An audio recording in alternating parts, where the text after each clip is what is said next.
Hello Renuka గారు. Hello అండి ప్రశాంతి గారు. ఎలా ఉన్నారు? బాగున్నానండి. మీరు ఎలా ఉన్నారు? చాలా బాగున్నాను. చెప్పండి. సో రేణుకా గారు, రియల్ ఎస్టేట్ రంగంలో రియల్ ఎస్టేట్ అనగానే చాలా మందికి మగవాళ్ళే రియల్ ఎస్టేట్ రంగంలో ఉంటారు అని అనుకుంటూ ఉంటారు. ఎస్, మేము చూసిన ప్రకారంగా కూడా మ్యాక్సిమం మగవాళ్ళే ఉంటారు. కొంత ఎంప్లాయీస్గా లేడీస్ని పెట్టుకుంటారు. బట్ అలాంటిది మీరు యంగ్ ఇండియా హౌసింగ్ ప్రైవేట్ లిమిటెడ్లో డైరెక్టర్ రోల్ ప్లే చేస్తూ అంత పెద్ద బాధ్యతని మీ భుజాలపైన మోస్తున్నారు. అండ్ నేను చూశాను కూడా, మీ అండర్లో చాలామంది ఉమెన్ ఎంప్లాయీసే ఉన్నారనేసి. బేసిక్గా రియల్ ఎస్టేట్ రంగంలో ఉమెన్ రోల్ అనేది చాలా డిఫికల్ట్. మరి అది మీరు ప్లే చేస్తున్నారు కాబట్టి అది ఎంత డిఫికల్టో మీ మాటల్లో నేను వినాలి. మీరేమనుకుంటారు, అసలు అది ఈజీ అంటారా ఆ రోల్ ప్లే చేయడం? రియల్ ఎస్టేట్ రంగంలో ఒక ఉమెన్ అనేవాళ్ళు అలా నిలదొక్కుని అంత స్ట్రాంగ్గా ఉండడం అనేది ఈజీయా ఎవరికైనా? Definitely easy. అంటే ఏ రోల్ అయినా కూడా ఈజీ అనేది ఉండదు, అంత హార్డ్ అనేది ఉండదు.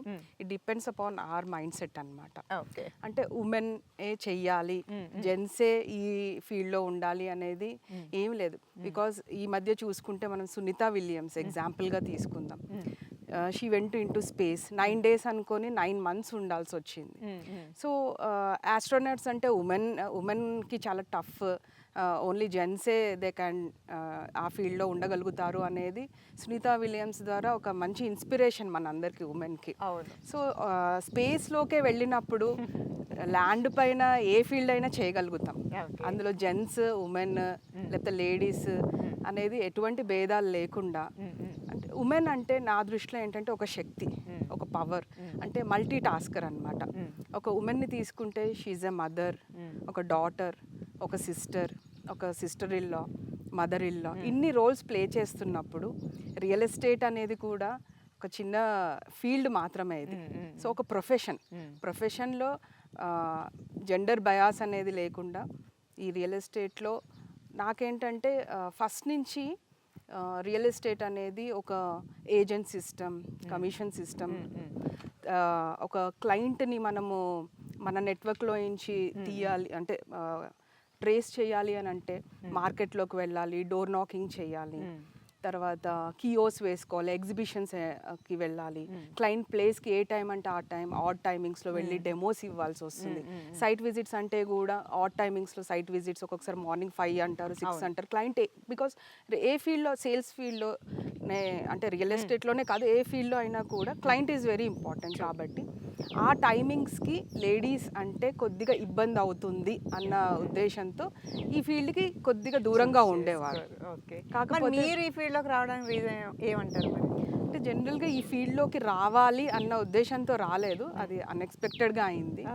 అంటే మా husband mister Rajender Reddy is the founder and chairman of young India Housing private limited.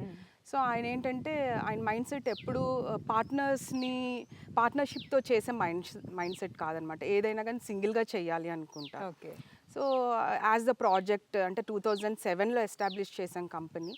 So as the projects అనేవి ఇంక్రీజ్ అంటే ఇయర్ బై ఇయర్ ఇంక్రీజ్ అవ్వడం వల్ల ఆయనకి రోల్స్ అనేవి లైక్ ల్యాండ్ అక్వైరింగ్ దగ్గర నుంచి రిజిస్ట్రేషన్, డెవలప్మెంట్స్, తర్వాత sales, marketing, administration, accounts, audits, finances, ఇవన్నీ చూసుకోవడం ఏంటంటే కొద్దిగా ఇబ్బంది అవుతుంది. సరే, సేల్స్ వైపు పెద్దగా నాకు అవగాహన లేదు, ఎందుకంటే I was IT background. I'm a software engineer అనమాట. సో అది వదిలేసి అన్ఎక్స్పెక్టెడ్గా వచ్చాను. అంటే మా హస్బెండ్కి సపోర్ట్ చేద్దాము, కంపెనీని ముందుకు తీసుకెళ్ళాలి అని ఒక ఉద్దేశంతో ఎంటర్ అయింది. ఈరోజు ఎలా అయింది అని అంటే నేనే ఒక వన్ ఆఫ్ ద పిల్లర్ లాగా కూడా అయిందనమాట నా రోల్. మీ రోల్ ఎక్కువగా ఏం ప్లే చేస్తారు మీరు? సో ఎంటర్ అయింది నేను అడ్మినిస్ట్రేషన్ పరంగా ఆ రోల్ వరకు అనేసి ఎంటర్ అయ్యాను. బట్ ఏమైందంటే కోవిడ్ ఎప్పుడైతే లాక్డౌన్ వచ్చిందో ఈ traditional way of marketing like agent system కానీ అంటే క్లయింట్ కలవడం అనేది ఆ టైంలో అంత లాక్డౌన్ అయినప్పుడు బిజినెస్ అనేది బాగా డౌన్ అయిపోయింది. సో ఇంట్లో కూర్చున్నప్పుడు ఒక థాట్ వచ్చింది కి మనం బయటికి వెళ్ళకుండా మన అకౌంట్లో అమౌంట్ ఉంటే అన్ని ఆన్లైన్ ఆర్డర్స్ పెట్టుకుంటున్నాం, మనిషికి టచ్ లేకుండా కూడా we're able to do our regular works కానీ తర్వాత గ్రాసరీస్ కానీ ఏమైనా కానీ మనం పర్చేస్ చేయగలుగుతున్నాం. వై కాంట్ ఈ డిజిటలైజేషన్ రియల్ ఎస్టేట్లో కూడా మనం ఒక కార్పొరేట్ వేగా ఎందుకు ముందుకు తీసుకెళ్ళలేము. Oh. ఇంకో థాట్ ఏంటంటే ఎందుకు జెంట్స్ మాత్రమే చేయగలుగుతారు, వై కాంట్ లేడీస్? ఎందుకంటే ఇప్పుడు ఒకప్పుడు ఎడ్యుకేషన్ పరంగా లేడీస్కి ఒక రెస్ట్రిక్షన్ ఉండేది. లైక్ 20 years రాగానే, లేకపోతే గ్రాడ్యుయేషన్ అయిపోగానే, ఇంటర్మీడియట్ అయిపోగానే మ్యారేజెస్ అవ్వడం. బట్ ఇప్పుడు ఏంటంటే పీజీస్, పిహెచ్డీస్ వరకు కూడా ఎడ్యుకేషన్లో ముందుకు వెళ్తున్నారు.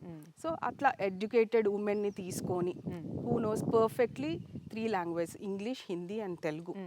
So there is no age limit, there is no education limit. 10th class pass అయ్యి కూడా 3 languagesలో పర్ఫెక్ట్ ఉన్నవాళ్ళు, convincing skills, good looking, communication skills ఉన్నవాళ్ళు ఎవరినైనా కూడా ఇఫ్ దే డోంట్ నో, అంటే ఏబిసిడి ఆఫ్ రియల్ ఎస్టేట్ కూడా తెలియని వాళ్ళని రిక్రూట్ చేసుకొని వాళ్ళకి రియల్ ఎస్టేట్ అంటే ఏంటి, అసలు ప్లాట్ అంటే ఏంటి, డైరెక్షన్స్ అంటే ఏంటి, లేఅవుట్ అంటే ఏంటి, ఏ జోన్స్ అంటే ఏంటి, ఇలాంటివన్నీ కూడా స్క్రాచ్ నుంచి ట్రైనింగ్ నేనే నా స్వతహాగా వాళ్ళని ట్రైన్ చేసి వాళ్ళని ఒక ప్లాట్ఫామ్ మీదకి తీసుకొచ్చి దాని తర్వాత సేల్స్లోకి ఎంటర్ అయ్యామన్నమాట.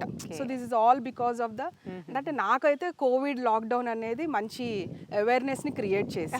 నాకంటూ ఒక ప్లాట్ఫామ్ని నేను క్రియేట్ చేసుకోగలిగాను మా కంపెనీలో. ఓకే, అంటే జస్ట్ మ్యాటర్ ఆఫ్ 4 years అంతే అనుకుంటా. అంతే. సో లాక్డౌన్ మొత్తం మిమ్మల్ని చేంజ్ చేసింది అనమాట. ఎస్, అవునండి. ఎలా ఉంది ఇప్పుడు ఆ ఫీలింగ్ రేణుక గారు? చాలా అండి, అంటే ఒక ధైర్యం, అంటే నా త్రూ ఒక 10 families సస్టైన్ అవుతున్నాయి. అంటే నేను ఒక లైఫ్ ఇచ్చాను, అంటే ఎవ్రీ మంత్ అంటే మనం జనరేట్ చేసే ఇన్కమ్ మీద ఒక 10 to 15 families సర్వైవ్ అవుతున్నాయి అని అంటే చాలా, అంటే ఒక కొటేషన్ ఉంది, we have to touch the lives of others అనేసి. సో అప్పుడు మనం సక్సెస్ అయినట్టుగా ఫీలింగ్ అనేసి చాలా కోర్స్లో నేను చదివాను అనమాట. So that became true. Nice nice nice. So అంటే ఇప్పుడు లాక్డౌన్ అయిపోయింది, మళ్ళీ యాజ్ యూజువల్గా బిజినెస్ అనేది స్టార్ట్ అయిపోయింది, అందరు బయటకు వచ్చేస్తున్నారు. సో మీరు అంటే లాక్డౌన్ టైంలో అన్ని ఇన్ హౌస్ యాక్టివిటీసే చేశారు, స్పెషల్గా సేల్స్లో ఉన్నారన్నారు కదా. వన్స్ లాక్డౌన్ క్లియర్ అయిపోయిన తర్వాత అంటే స్టిల్ ఇంకా అంటే లైక్ ఆఫీస్లో ఉండి అవే యాక్టివిటీస్ చేస్తూ ఉంటారా, sales related in house activities, లేకపోతే ఇలా వెంచర్స్కి వచ్చి కూడా మీరు రకరకాల యాక్టివిటీస్లో కూడా పార్టిసిపేట్ చేశారా? యాజ్ ఏ డైరెక్టర్గా చేస్తూ ఉంటారా? ఎస్ అండి, యాజ్ ఏ డైరెక్టర్గా నేను సేల్స్ అంటే డిజిటల్ ప్లాట్ఫామ్, డిజిటల్ సేల్స్ అనే ఒక వింగ్ నేనే చూసుకుంటాను అనమాట. కంప్లీట్ డిజిటల్ అంతా మీరే? Complete digital. ఇదైతే నాకు తెలుసు, ఎందుకంటే మమ్మల్ని కోఆర్డినేట్ చేసింది, మాతో మాట్లాడింది మీరే కాబట్టి డిజిటల్ అంతా మీరే చూసుకుంటారు. డిజిటల్ అండ్ దాంతోపాటు సైమల్టేనియస్గా వెంచర్స్ డెవలప్మెంట్స్ కానీ, తర్వాత అక్కడ ప్లాంటేషన్ వర్క్ అయినా, లాన్ వర్క్స్ అయినా కూడా, పెయింటింగ్ వర్క్స్ అయినా, civil works, arch works, everything, CC roads, everything, each and in and out of the development works అన్నీ కూడా నేనే చూసుకుంటాను. సూపర్. సో బిఫోర్ మీకైతే ఈ నాలెడ్జ్ అంటే ఎక్కడి నుంచి వచ్చిందండి? మీ మ్యారేజ్ అయిన తర్వాత మీ వారి నుంచేనా రియల్ ఎస్టేట్ రిలేటెడ్, లేకపోతే బిఫోర్ నుంచి కూడా కొంచెం ఏమైనా ఐడియా ఉందా? ఇది మాది ఫస్ట్ జనరేషన్ అండి. అవునా? సో మాకేమి యాన్సిస్టర్స్ ప్రాపర్టీస్ కానీ అట్లాంటివి ఏం లేదు. మా హస్బెండ్ నుంచే చాలా, ఆయన ఎలా కన్విన్సింగ్ స్కిల్స్ కానీ, అంటే పబ్లిక్లో ఎలా మాట్లాడాలి అనే ఇలాంటివన్నీ కూడా తనని చూస్తూ నేను చాలా నేర్చుకున్నాను. బట్ ఏదైతే ఈ కన్స్ట్రక్షన్ ఆర్ డెవలప్మెంట్ వింగ్ ఏదైతే ఉందో, వర్క్స్ యాక్టివిటీస్ ఉన్నాయో, అది నాకు చాలా ప్యాషన్ అండి. చిన్నప్పటి నుంచి చాలా ఇన్వాల్వ్ అయ్యేదాన్ని అనమాట. అంటే ఒక ఆర్కిటెక్ట్ ఒక డ్రాయింగ్ మనకిస్తే దాన్ని డీటెయిల్డ్గా నేను స్టడీ చేయడం, రానివి తెలుసుకోవడం, సో ఏదైనా డౌట్స్ ఉన్నా కానీ గూగుల్లో సర్చ్ చేసి, తర్వాత వర్కర్స్తో చాలా దగ్గరగా మింగిల్ అయ్యి వాళ్ళకి అర్థమయ్యే వరకు ఎక్స్ప్లెయిన్ చేయడం, మార్కింగ్స్ చేయడం సైట్లో. సో ఇవన్నీ అంటే కరెక్ట్గా వచ్చిందా లేదా, వాళ్ళకి అర్థమైందా లేదా అని 1కి 10 సార్లు వాళ్ళకి నాకు కమ్యూనికేషన్ గ్యాప్ అనేది లేకుండా సో అలా ముందుకు వెళ్తూ ఉన్నాం. పెద్ద టాస్కే అండి, చాలా సింపుల్, ఎందుకంటే it's a different mind sets, team work అనమాట. సో వర్కర్స్ అయితే మీరు మాట వింటారు ఎలాగో బాస్ కాబట్టి, కానీ రియల్ ఎస్టేట్ అన్నప్పుడు ఖచ్చితంగా మనం సేల్స్ దాంట్లో మీరు ఉన్నారు కాబట్టి రకరకాల మైండ్ సెట్స్తో మనుషులు వస్తుంటారు ప్లాట్స్ కొనడానికి. సో యాజ్ ఎ ఉమెన్గా వాళ్ళని మీరు ఎలా డీల్ చేస్తారండి? కన్విన్స్ చేయడం ఈజీ అంటారా? లేడీస్కి ఈజీయా, జెంట్స్కి ఈజీయా అండి కన్విన్స్ చేయడం? లేడీస్కే చాలా ఈజీ, ఎందుకంటే సబ్జెక్ట్ అనేది త్వరగా గ్రాస్పింగ్ చేస్తాం కాబట్టి, యాజ్ ఏ అంటే ఇనిషియల్గా చెప్పాను మల్టీ టాస్కింగ్ చేస్తాం కాబట్టి, ఎవరికైతే ఎక్కువ నాలెడ్జ్ అనేది ఉంటుందో, అంటే ఏ ఫీల్డ్ పైన అయినా కూడా, whether it is IT or any field, ఏ ఫీల్డ్లో అయినా కూడా నాలెడ్జ్ అనేది గెయిన్ చేస్తే ఎలాంటి క్లయింట్తో అయినా కూడా మనం క్లయింట్ని హ్యాండిల్ క్లయింట్ హ్యాండ్లింగ్ అంటారు దాన్ని, క్లయింట్ని హ్యాండిల్ చేయొచ్చు. ఓకే. బికాజ్ మేము సేల్స్ మెంబర్ అనే కంటే కూడా నా టీం మెంబర్స్ అందరినీ కూడా నేను సేల్స్ అడ్వైజర్స్ అంటాను. ఓకే. అడ్వైజర్స్ అంటే జస్ట్ మన రోల్ అడ్వైజ్ చేయడం వరకే. అంటే వాళ్ళు ఒక 100 క్వైరీస్తో మన దగ్గరికి వచ్చినప్పుడు 100 క్వైరీస్కి మనం ఆన్సర్ చేసే విధంగా మనం తయారవ్వాలి అనేసి వాళ్ళని అడ్వైజర్స్గా అంటాను అనమాట. Okay. So marketing persons, sales persons అని కాకుండా నా టీమ్ అండర్లో ఉండే వాళ్ళందరూ కూడా అడ్వైజర్స్. సో ఒక్కొక్క client it's a research experiment అనమాట.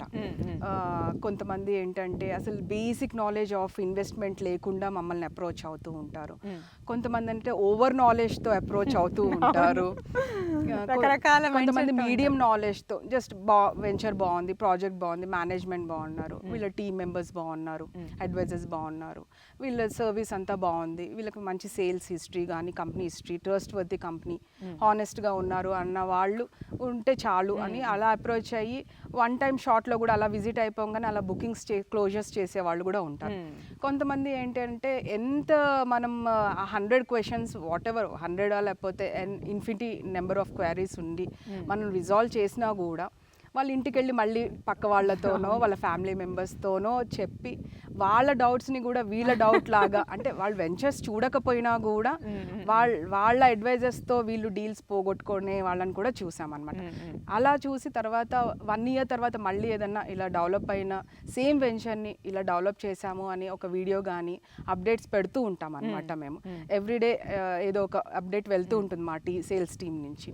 సో అప్పుడు ఏంటంటే అయ్యో ఆ రోజు మనం తీసుకోలేకపోయాము అని చెప్పి మళ్ళీ రిగ్రెట్ ఫీల్ అయ్యి మళ్ళీ మమ్మల్ని అప్రోచ్ అయ్యే వాళ్ళు కూడా ఉంటారు. సో ఆ రోజు ఎలా ట్రీట్మెంట్ ఉందో ఈ రోజు కూడా మేము అదే విధంగా ఒక క్లయింట్ని ట్రీట్ చేసి వాళ్ళకి బెస్ట్ ప్లాట్ని సజెస్ట్ అడ్వైస్ చేసి అలా కూడా ముందుకు వెళ్తూ ఉంటాను. బట్ బేసిక్గా నేను గమనించింది ఏంటంటే చాలా రియల్ ఎస్టేట్ కంపెనీస్లో ఓన్లీ మేలే ముందు ఉండి అన్ని హ్యాండిల్ చేస్తుంటారు, ఫీమేల్ సపోర్ట్ లేకుండా ఉంటారు, బట్ ఎంప్లాయీస్ లాగా. బట్ ఇక్కడ స్పెషల్గా యంగ్ ఇండియాలో ఏంటి అంటే చైర్మన్గా రాజేందర్ రెడ్డి సార్ ఉంటారు అండ్ డైరెక్టర్గా మీరు ఉంటూ రేణుకా గారు, లైక్ అంటే చాలా ఇద్దరు కలిస్తే కూడా చక్కగా చేయొచ్చు, ఎలా చేయొచ్చు అనేది ఒక ఎగ్జాంపుల్ రోల్ మోడల్గా మీరు చూపిస్తున్నారు. అది నిజంగా మీ ఈ కపుల్ అనేది ఒక రోల్ మోడల్ ఫ్యూచర్ కపుల్స్కి కానీ లేకపోతే రియల్ ఎస్టేట్కి ఎవరైనా రావాలి యంగ్ జనరేషన్ నెక్స్ట్ జనరేషన్ అన్నా కానీ నిజంగా మీరు రోల్ మోడల్ అనేది చెప్పారు. థ్యాంక్ యూ ప్రశాంతి గారు, థ్యాంక్ యూ వెరీ మచ్. ఇక్కడ రోల్ మోడల్ లేకపోతే ఇద్దరు కలిసి అనేది కంటే కూడా ఒక అండర్స్టాండింగ్ అండి. ఎవరితోనైనా కూడా అది ఒక క్లయింట్ అవ్వచ్చు, మన ఇంట్లో మేడ్ అవ్వచ్చు, మన బాస్ అవ్వచ్చు, మన సబార్డినేట్ అవ్వచ్చు, లేకపోతే ఒక ఆఫీసర్ అవ్వచ్చు, ఎనీవన్ ఎవరైనా కూడా ఒక మంచి అండర్స్టాండింగ్తో ముందుకు వెళ్తే వీ క్యాన్ డూ ఎనీథింగ్ అండి. కానీ ఇది టఫ్ టాస్క్ అండి, ఎందుకంటే బేసిక్గా ఇప్పుడు సాఫ్ట్వేర్ అనుకోండి టైమింగ్స్ ఉంటాయి, ఆ టైమింగ్స్లో జాబ్ చేసుకొని వెళ్ళిపోతారు, వీకెండ్స్ హాలిడేస్ ఉంటాయి, అటు హాలిడేస్ని ఎంజాయ్ చేస్తారు. టీచర్స్ అనుకోండి వాళ్ళ ప్రొఫెషన్ తగ్గట్టు వాళ్ళకు కూడా టైమింగ్స్ ఉంటాయి. బట్ రియల్ ఎస్టేట్ అనేసరికి అసలు టైమింగ్స్తో సంబంధం ఉండదు, మనకి చాలా టఫ్ టాస్క్. బట్ ఉమెన్కి అది ఇంకా టఫ్, ఎందుకంటే మేల్స్ అనే వాళ్ళు బయట వెళ్ళి అది వాళ్ళకి కామనే, బట్ ఉమెన్ ఇంట్లో రోల్ ప్లే చేయాలి, మదర్గా మీకు ఇద్దరు కిడ్స్ ఉన్నారు వాళ్ళని హ్యాండిల్ చేయాలి, అండ్ అలాగే ఇక్కడ బయట బిజినెస్ని హ్యాండిల్ చేయాలి, ఇది చాలా కష్టం. ఇప్పుడు నాలాంటి వాళ్ళు నెక్స్ట్ అరే రియల్ ఎస్టేట్లోకి రావాలి అంటే మరి హ్యాండిల్ చేయొచ్చు అని డౌట్ కూడా ఉంటుంది, చేయొచ్చు అంటారా? డెఫినెట్గా చేయొచ్చు అండి. ఎందుకంటే నా దగ్గర ఉండే సిస్టమ్ ఏదైతే నేను క్రియేట్ చేశానో, నేను ఏదైతే సిస్టమ్ని ఇనిషియేట్ చేశానో అది కంప్లీట్గా ఫ్లెక్సిబుల్ టైమింగ్స్లోనే ఉంటుందండి. Morning 9:30 to 6:30 is the office work hours. Beyond that ఏదైనా ఉంటే మార్నింగ్ అవర్స్లో విజిట్ ఉంటుంది, కానీ 6:30 తర్వాత ఏ విజిట్స్ ఉండవు అనమాట మనకి. సో ఎప్పుడో ఒకసారి ఏదైనా క్లయింట్ వస్తే తప్ప ఆర్ఎల్ 6:30 కల్లా we can wind up all our daily works and చక్కగా మేనేజ్ చేసుకోవచ్చు అండి. ఎవరైనా కూడా ఈ ఫీల్డ్లోకి రావచ్చు అండ్ యంగ్ ఇండియాతో అసోసియేట్ అవ్వచ్చు. యా, మ్యాక్సిమం ఉమెనే మేము చూస్తుంటాం, మీరు బాగా ఉమెన్ ఎంప్లాయ్మెంట్ ఎంకరేజ్ చేస్తూ ఉంటారు, చాలా మంది స్టాఫ్ కూడా ఉమెనే ఉన్నారు మీ ఆఫీస్కి వచ్చినప్పుడు చూస్తే, నాకు అది చాలా నచ్చింది బేసిక్గా. సో కమింగ్ టు వెంచర్స్, ఇప్పటి వరకు యంగ్ ఇండియా నుంచి చాలా వెంచర్స్ వచ్చాయి, మీ ఫేవరెట్ వెంచర్ ఏం చెప్పండి? ఫేవరెట్ అంటే అన్ని ఫేవరెట్ వెంచర్సేనండి. 2007 నుంచి తీసుకుంటే ఇప్పటి వరకు చేసిన 14 ప్రాజెక్ట్స్, రాబోయే ఇంకా 2-3 ప్రాజెక్ట్స్ ఉన్నాయి బీబీ నగర్లో. ప్రతి వెంచర్ కూడా ఒక మంచి ఎక్స్పెరిమెంటల్ ఇదే, ప్రతి వెంచర్ నుంచి ఏదో ఒకటి నేర్చుకొని ముందు వెంచర్కి వెళ్తూ ఉంటాం అన్నమాట. సో బీవీ నగర్ అనేది మీ వారి చాయిస్, ఇక్కడే చేయాలి అనేది. అవునండి. మీకేమైనా స్పెషల్గా ఇక్కడ వద్దండి ఎప్పుడు ఇక్కడే చేస్తారా, వేరే ప్లేస్లో చేద్దామని మీరు ఎప్పుడైనా అంటుంటారు? అంటే ఒకప్పుడు నేను ఎప్పుడైతే యంగ్ ఇండియాలోకి ఎంటర్ అవ్వలేదో మా కంపెనీలోకి, ఎందుకు ఓన్లీ బీబీ నగర్లోనే చేస్తున్నారు, లైక్ ఒక 15 years 16 years బ్యాక్ తీసుకుంటే రోడ్ కనెక్టివిటీ అదంతా సరిగ్గా లేదు, ఎయిమ్స్ అనే ప్రపోజల్ లేదు, ఓన్లీ ఏంటంటే ఒక చిన్న హైవే ఉండేది, యాదగిరిగుట్ట వరంగల్ వెళ్ళే రోడ్ మాత్రమే ఉండేది. అప్పట్లో అంటూ ఉండేదాన్ని. బట్ మా హస్బెండ్కి ఉన్న అంటే సార్కి ఉన్న విజన్ ఏంటి అని అంటే, ఈ రోజుది చూడొద్దు, ఎప్పుడైనా కూడా రియల్ ఎస్టేట్లో లాంగ్ టర్మ్ ఇన్వెస్ట్మెంట్ చూడాలి అని చెప్పేసి ఎక్కువ ల్యాండ్స్ ఇక్కడే కొనడం జరిగింది. ఆ తర్వాత ఆయన అన్నట్టుగా ఆయన విజన్ ప్రకారమే ఎయిమ్స్ అనేది మనకి all India institute of medical sciences వచ్చేసింది, మంచి 6 track lane highway Warangal highway, Hyderabad to Warangal highway వచ్చేసింది, మంచి మంచి టెంపుల్స్, ఇంటర్నేషనల్ స్కూల్స్, స్వర్ణగిరి లాంటి టెంపుల్, యాదాద్రి లాంటి temple, 100 crores of budget from Telangana government నుంచి, అంత మంచి టెంపుల్స్, అవన్నీ డెవలప్మెంట్స్ చూస్తే ఎస్ హీఈస్ రైట్ అనిపించింది నాకు. Yeah true, actually true. ఎందుకంటే చాలామంది ఇప్పుడు ఇక్కడ చూస్తుంటే ఈజీగా టకటక సేల్ అయిపోతున్నాయండి. అసలు నేను ఒక 2 months బ్యాక్ చూసింది మళ్ళీ వెళ్ళి చూద్దామంటే అందులో ఆల్మోస్ట్ ఆల్ సేల్ అయిపోయినాయి ఉంటున్నాయి, అంత ఫాస్ట్గా కొనేస్తున్నారు ఇక్కడ. సో చాలా డెవలప్ అవుతుంది ఇక్కడ కూడా. అండ్ స్పెషల్గా యంగ్ ఇండియా వాళ్ళు ఏంటంటే ప్రతి వెంచర్ కంప్లీట్గా డెవలప్ చేసి లైక్ కస్టమర్స్ ఇన్వెస్ట్ చేశారంటే వాళ్ళకి ఫుల్ సాటిస్ఫై అయ్యే విధంగా మీరు వెంచర్స్ని ప్లాన్ చేస్తుంటారు. అదొకటి మాత్రం నేను చాలా గమనించాను. ఎందుకంటే ఇది నేను ఈరోజు ఫస్ట్ వస్తున్నాను, ఇంకా డెవలప్ అవ్వలేదేమో, ముందే చేస్తున్నామేమో షూట్ అనుకున్నాం. బట్ చూడగానే కంప్లీట్ అన్ని డెవలప్ చేసేసి రెడీగా ఉంది. అండ్ 70% కూడా సేల్ అయ్యాయని వింటున్నాను నేను. సో స్పెషల్గా ఈ వెంచర్ గురించి చెప్పండి, నేచర్ వాక్ రెసిడెన్షియా. సో ఈ నేచర్ వాక్ రెసిడెన్షియా ఫుల్ గ్రీనరీతో చాలా అందంగా ఉంది. సో ఇది మీకు ఎంత స్పెషల్ అండి? స్పెషల్ ఇన్ ద సెన్స్ ఇందులో ఏంటంటే ప్లాంటేషన్, మీరు గ్రీనరీ అన్నారు కాబట్టి, నేచర్ అంటున్నాం కాబట్టి, ప్రాజెక్ట్లోనే నేచర్ అనే వర్డ్ ఉంది నేచర్ వాక్ రెసిడెన్షియాలో. సో ఈ గ్రీనరీకి చాలా ఎక్కువ ప్రయారిటీ ఇచ్చామండి. ఫస్ట్ ప్రయారిటీ గ్రీనరీకే ఇచ్చాం. సో ఆ గ్రీనరీ అంటే లోకల్ నర్సరీస్లో చాలా వరకు వెళ్ళి చూసాము, బట్ ఏంటంటే అంత మెచ్యూర్డ్ ప్లాంట్స్ మనకి అవైలబిలిటీ లేదనమాట. సో దాన్ని కడియంకి వెళ్ళి అక్కడ ఒక 2-3 days స్టే చేసి మన వెంచర్స్కి అవెన్యూ ప్లాంటేషన్ ఏవైతే బాగుంటాయి, ఫ్లోరల్ ప్లాంట్స్ ఏవైతే బాగుంటాయి, అవెన్యూలో ఏవైతే బాగుంటాయి అన్నట్టుగా పర్టికులర్గా సెలెక్ట్ చేసుకొని వాటిని ఆర్డర్ చేసి ఇక్కడికి ట్రాన్స్పోర్టేషన్ త్రూ తెప్పియడం జరిగిందనమాట. ఆ తర్వాత స్పెషల్ కేర్ తీసుకున్నాము వాటిని ప్లాంటేషన్ చేసేటప్పుడు కూడా. ఆర్గానిక్ ఫెర్టిలైజర్స్ కానీ, వర్మీ కంపోస్ట్ అట్లాంటివన్నీ కూడా, లైక్ పిట్ ఎంత సైజులో ఉండాలి, బ్యాక్ సైజ్ ఎంత, ఆ విధంగా అన్ని స్పెషల్ కేర్స్ తీసుకొని వాటిని ప్లాంటేషన్ చేయడం జరిగింది. కమింగ్ టు ద లాన్ కూడా ఏంటంటే ఒక 4-5 లాన్ ఏరియాస్కి వెళ్ళి నేనే స్వయంగా స్పెషల్గా వెళ్ళి చూసుకొని ఎక్కడైతే గ్రీనరీ కార్పెట్గా కనపడిందో దాన్నే సెలెక్ట్ చేసుకోవడం, అక్కడి నుంచి తెప్పియడం. సో ఏదైనా కానీ గ్రీనరీకి ఎక్కువ ఇంపార్టెన్స్ ఇచ్చాం కాబట్టి ఈ ప్రాజెక్ట్ అంటే నాకు కొంచెం ప్రయారిటీ అండి. ఓకే, బేసిక్గా ఇది 11 acres ప్రాపర్టీ. అవునండి. సో 11 acresని ప్లాటింగ్ చాలా చక్కగా చేశారు.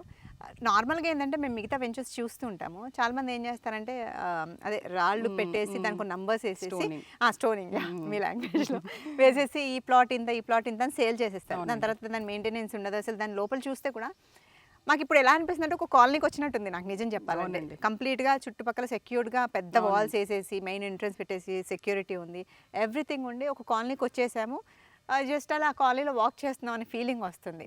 బట్ వేరే వెంచర్స్లో మనం చూస్తే అసలు అలాంటి డెవలప్మెంట్స్ ఏమి ఉండవు. సో మీరెందుకు ఇలాంటి కేర్ తీసుకుంటున్నారు అంటే లైక్ ఈ వెంచర్స్ విషయంలో స్పెషల్ కేర్ ఎందుకు? అంటే బయట వాళ్ళ కంపేర్ చేసి చూస్తే నిజంగా ఇంత పెట్టిన అవసరం లేదు, టైం వేస్ట్, డబ్బు వేస్ట్, ఇవన్నీ వేస్టే. అసలు ఎందుకు ఇంత స్పెషల్ కేర్ తీసుకుంటారు ప్రతి వెంచర్లో మీరు?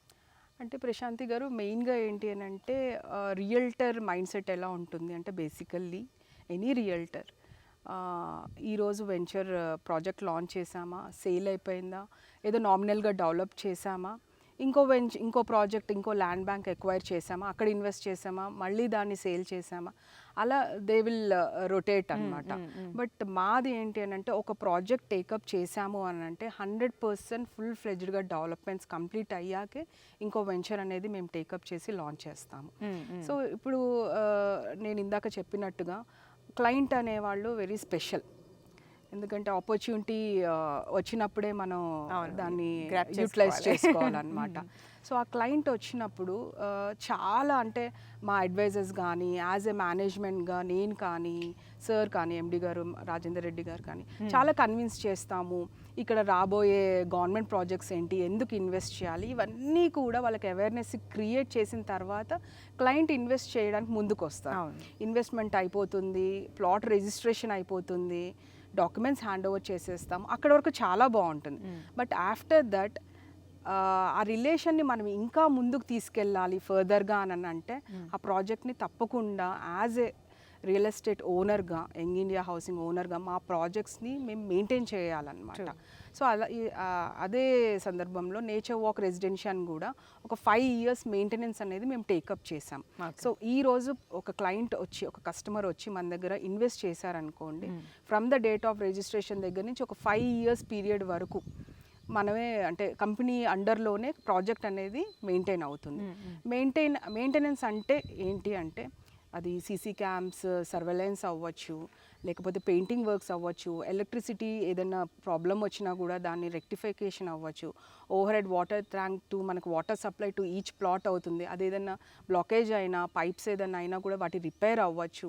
అండ్ క్లీన్ అండ్ గ్రీన్గా మనం ప్రాజెక్ట్ని మెయింటైన్ చేయడం. ఇప్పుడు రోడ్స్ విషయానికి వస్తే మనం సీసీ రోడ్స్ లే చేసాం.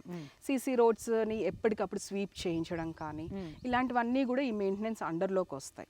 So main USP of our project is the maintenance part అన్నమాట. సో అలా చేయడం వల్ల ఏంటంటే ఈ రోజుకి వచ్చి క్లయింట్ మీరు అడగచ్చు, ఇప్పటికిప్పుడు ఓన్లీ ఇన్వెస్ట్మెంటే కదండి, దే ఓంట్ కన్స్ట్రక్ట్, ఒక ఇల్లు అయితే ఇప్పటికిప్పుడు కన్స్ట్రక్ట్ చేసుకోరు కదా, ఇంతలా మనం మెయింటైన్ చేయాలంటే డెఫినెట్లీ ప్రశాంతి గారు ఎన్నో జనరేషన్స్ నుంచి వెళ్ళే ప్రాపర్టీ ఇది. లైక్ ఇప్పుడు ఈరోజు మనం కొన్నామంటే రేపు మన పిల్లలకి ఇవ్వచ్చు, మన పిల్లల నుంచి ఇంకో జనరేషన్కి వెళ్ళొచ్చు. అలాంటప్పుడు ఏంటి అని అంటే ఆర్ఎల్స్ కొంతమంది ఏంటంటే ఈరోజు ఇన్వెస్ట్ చేస్తారు, మంచి అప్రిషియేషన్ రాగానే ఒక 1 year 2 years 3 yearsలో అప్రిషియేషన్ వచ్చింది అనగానే రీసేల్ చేయడానికి కొంతమంది ఇన్వెస్ట్ చేస్తారు. అంటే ఓన్ హౌస్ కన్స్ట్రక్ట్ చేసుకోవాలన్న ఉద్దేశం లేకపోయినా కూడా ఇప్పుడు వచ్చే ఈ మన కస్టమర్కి కూడా వచ్చేది కూడా ఇంకో క్లయింటే కదా, ఆ క్లయింట్ కూడా చాలా ఎక్స్పెక్టేషన్స్తో వస్తారు.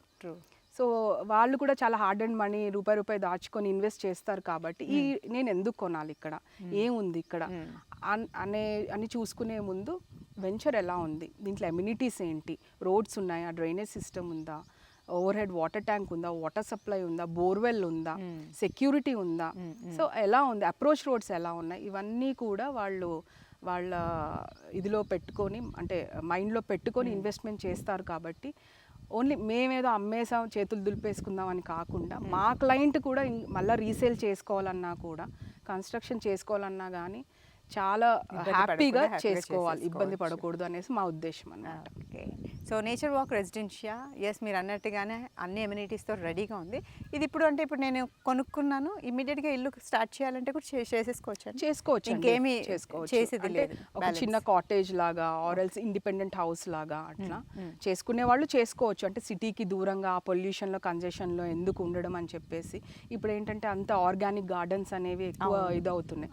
సో ఎవరైనా కపుల్ వీకెండ్స్లో కానీ అట్లా వచ్చి ఒక చిన్న 1 BHK లాగా కూడా కన్స్ట్రక్షన్ చేసుకొని they can grow their own vegetables కానీ ఇవన్నీ కూడా చేసుకోవచ్చు అనమాట. ఓకే, సో రేణుకా గారు నేచర్ వాక్ రెసిడెన్షియా ఇన్నర్ డెవలప్మెంట్స్ గురించి మీరు చెప్పారు. మీరు చెప్పినట్టుగానే కరెక్ట్గా డెవలప్మెంట్స్ కూడా అలా కనిపిస్తున్నాయి కళ్ళ ముందు. అండ్ చాలామంది అనుకుంటారు ఓకే ఇన్సైడ్ డెవలప్మెంట్స్ బాగానే ఉన్నాయి, మరి ఇన్వెస్ట్ చేయాలంటే చుట్టుపక్కల కూడా డెవలప్మెంట్స్ ఉంటే బాగుంటుంది కదా అని. అలాంటి వాళ్ళకు మీరేం చెప్తారండి?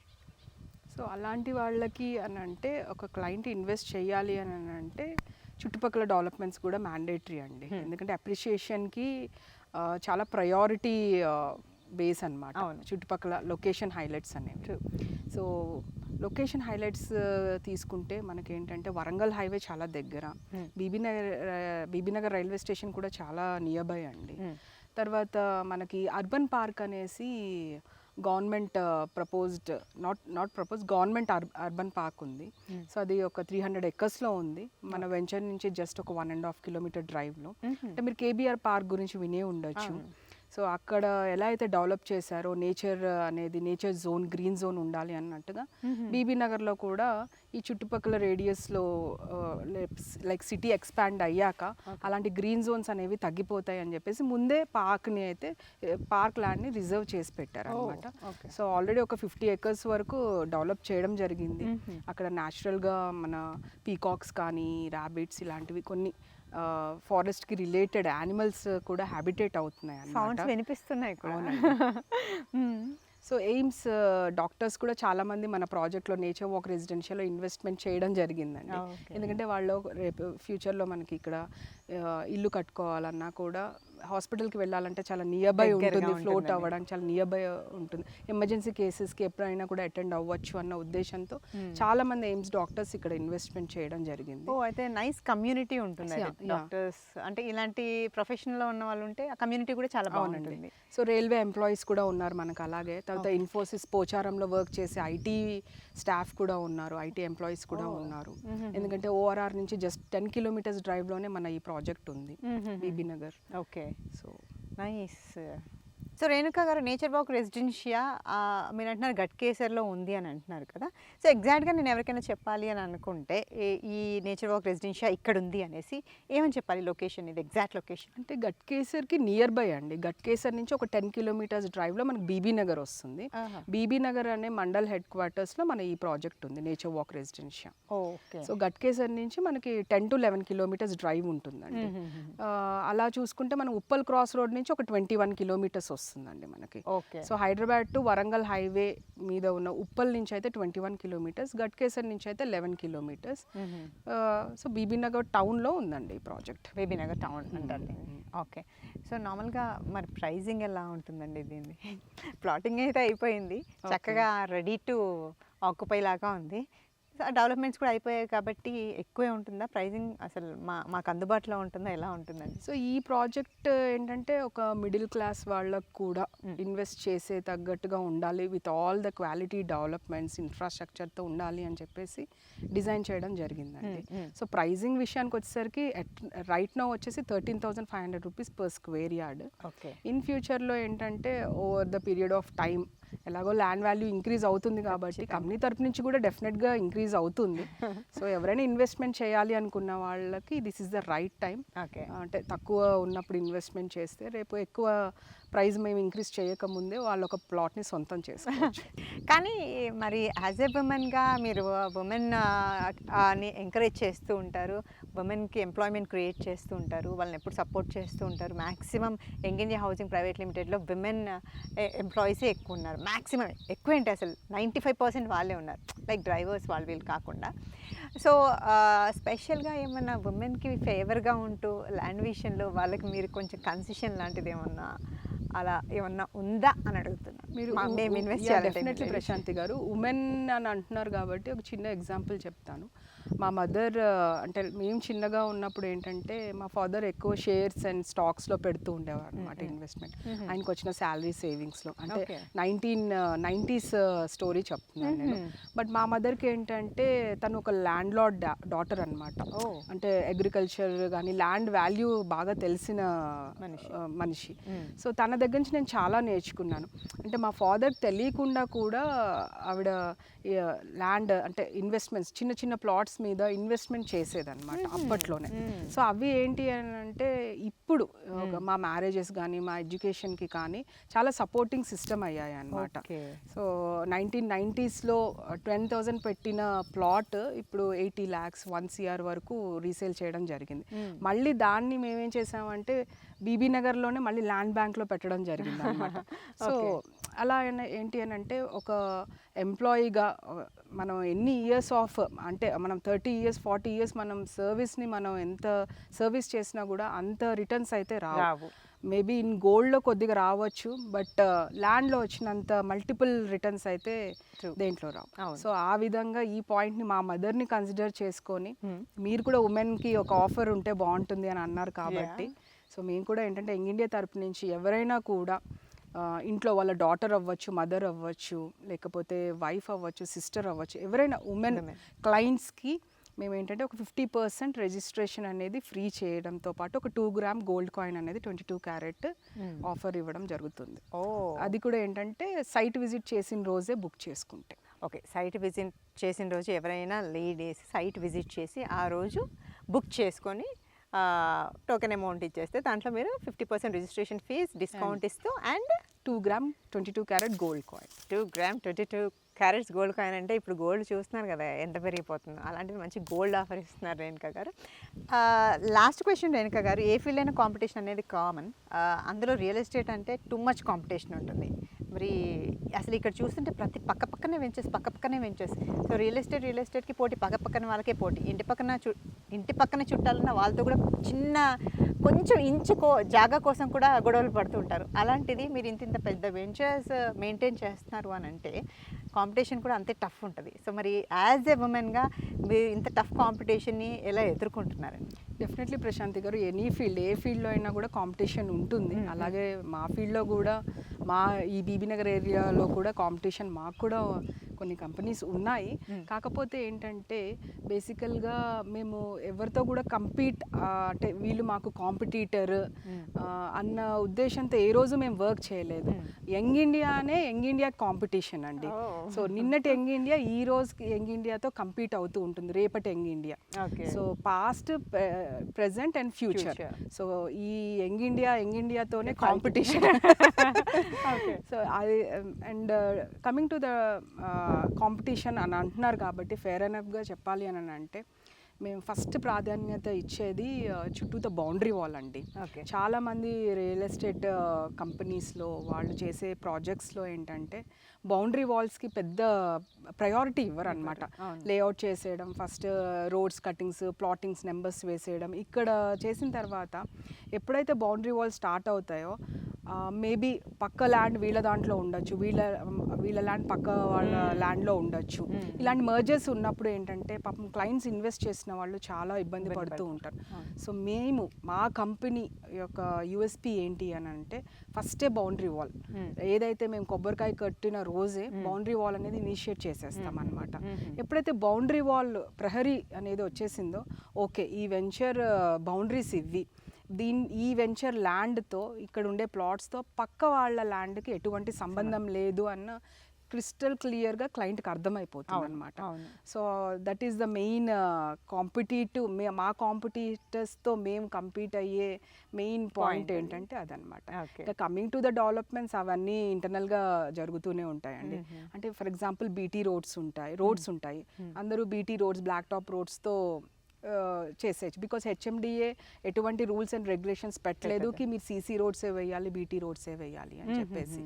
సో మేమేంటంటే బ్లాక్ టాప్ రోడ్స్ కంటే కూడా సిమెంట్ కాంక్రీట్ రోడ్స్కి ఎక్కువ ప్రయారిటీ ఇస్తాము. అదొక కాంపిటీషన్ వైజ్గా చూసుకుంటే బీటీ రోడ్స్ అంటే బ్లాక్ టాప్ రోడ్స్లో మనకి స్క్వేర్ యార్డ్ 10 రూపాయల్లో అయ్యేది కమింగ్ టు సీసీ రోడ్స్కి వచ్చేసరికి 50 రూపీస్ అవుతుంది అనమాట. సో ఇంటూ 5 times ఎగ్జాంపుల్గా చెప్తున్నాను. సో ఇది అమ్మేసుకొని వెళ్ళిపోయేదే కదా అన్న ఉద్దేశంతో ఏ రోజు మేము చేయలేదు. ఇది మన ప్రాపర్టీ, ఇందులో మనం కూడా ఫ్యూచర్లో మన పిల్లలు కూడా ఒక ఇల్లు కట్టుకొని ఉంటారు అన్న ఉద్దేశంతోనే ప్రతి ప్రాజెక్ట్ని కూడా మేము డెవలప్ చేస్తాం. థ్యాంక్ యూ రేణుకా గారు. నేచర్ వాక్ రెసిడెన్షియా గురించి చాలా విషయాలు చెప్పారు, ఇన్వెస్ట్ చేయాలని టెంప్ట్ కూడా చేశారు. ఖచ్చితంగా ఆలోచిస్తాం మేము. అండ్ నెక్స్ట్ ఫర్దర్ ప్రాజెక్ట్స్తో కూడా మీరు ముందుకు వస్తున్నారు కాబట్టి తొందరలోనే మీ ప్రాజెక్ట్ స్టార్ట్ చేయాలని మనస్ఫూర్తిగా కోరుకున్నాం. మళ్ళీ నెక్స్ట్ ప్రాజెక్ట్లో మనం కలుసుకుందాం కొత్త వెంచర్లో. థ్యాంక్ యూ ప్రశాంతి గారు. Thank you.